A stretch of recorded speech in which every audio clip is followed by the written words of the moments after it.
Hello mga ka-water, good afternoon. Nandito na ako sa area. Medyo maganda yung bungad na kasi pabayaan nila yung tanke sa ibabaw nag-overflow. So pagka ganito mga ka-water, nag-overflow siya ng ganun, huwag mong hawakan yung float switch na yan. Kasi pag hinawakan mo yung float switch na yan, is mag-ground yan. So punta ka dito sa panel sa likod. Yan, may panel sa likod. I-off mo muna itong breaker. Main breaker yung tatawag natin.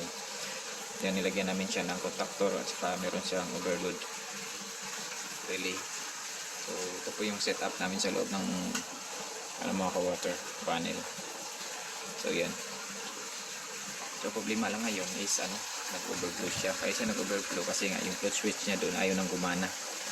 So ang gagawin natin ngayon is lagyan natin ng bagong float switch kasi nga hindi na gumagana yung float switch niya pag mapupuno.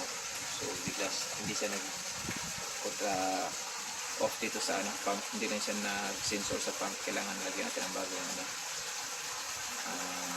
float switch kasi nga parang ganyan is sunog na yung ganyan kasi always siya nababasa ang tubig. So ito na yung kabuuan ng machine mga kawater.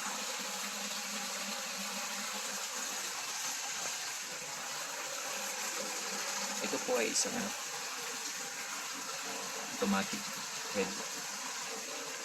head siya at saka double membrane. Nilagay namin dito kasi nga madilaw yung tubig nila. So ito naman is mainom, purified, at saka may UV light mga ka-water. So yun, marami natin yan kasi nasira yung float switch. Good luck to me.